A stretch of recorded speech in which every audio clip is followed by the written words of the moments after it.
Unpacking Accountancy with Enelt Pasi. I'm an accountant, so accounting is basically all about recording the financial transactions of a business. It includes also like reporting on the financial position of a company and the profit and loss, and also analyzing the cash flows. There is a lot more that goes into it, but that's just the general summary. Okay, thank you for that. So what did you have to study in order for you to qualify as an accountant? So I did a Bachelor of Commerce degree in accounting, and I also had training after that. Oh, that's great. What are the high school requirements, your matric requirements for you to qualify to study that degree? You need to have maths. Your maths needs to be 60% and above, and you need to have your two languages, English being one of them, and also, if I'm not mistaken, the requirement for that is also 60% and above. And yeah, that's it. You actually don't even need to have accounting, just maths and English. Oh, that's great. Do you think that one can easily become an accountant without having a university degree? No, no, it's not possible. For you to become an accountant, obviously you've got to go and do an accounting degree because you're taught the fundamentals, everything that goes into what you need to know as an accountant. And then you also then need to do your articles or your training. Some people do the internship or some other training programs, but that is necessary as well so that you can put that theory into practice. Okay, that's interesting. So will you have to upgrade your skills every now and then, or what you taught in high school or university is good enough? So basically, what you taught in university forms a chunk of it. Like the fundamentals don't change, the principles rather don't change. The accounting equation will remain the same: assets is equals to liabilities plus owner's equity.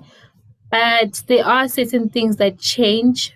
For instance, the financial reporting standards can change from time to time. So you constantly need to know what's going on, what has changed, and you learn of the new financial reporting standards because obviously you cannot now be accounting for using the old standards that don't match what's currently happening.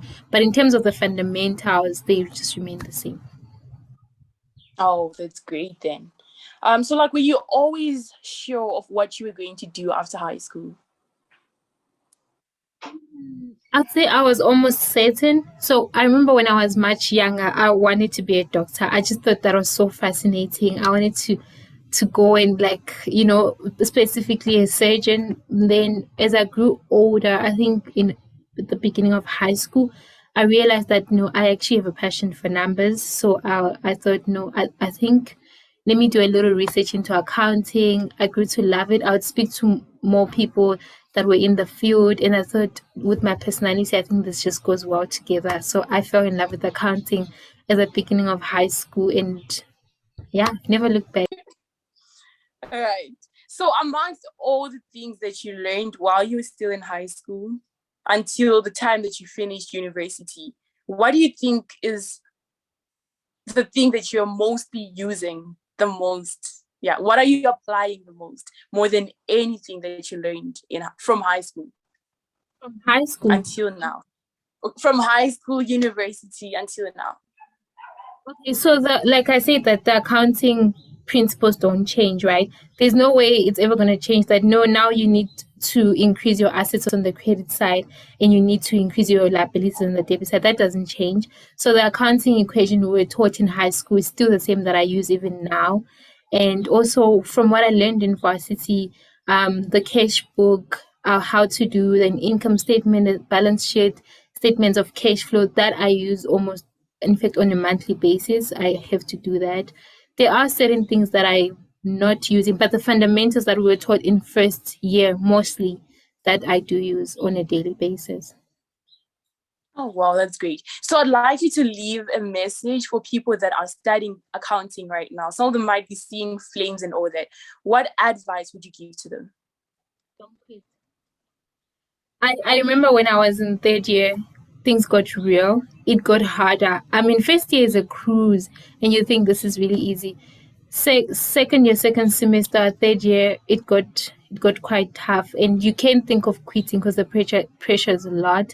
But I would advise you not to quit. It's worth it.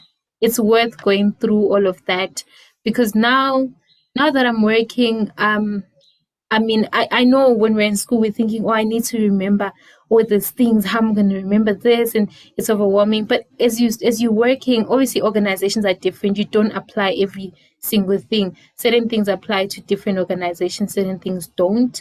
For instance, if you're working in insurance, there are certain principles that you will use because you're specifically in insurance. But if you're in a medical industry, it's different. So you don't need to overwhelm yourself thinking you need to remember every little detail. The fundamentals, that's what you need. And I mean, when you're working, everything makes more sense. It's clearer. It's really worth it. I would say don't quit. Just keep going. You're almost there. Thank you so much, Enelt. Thank you so much for providing us with all this information. We really appreciate that.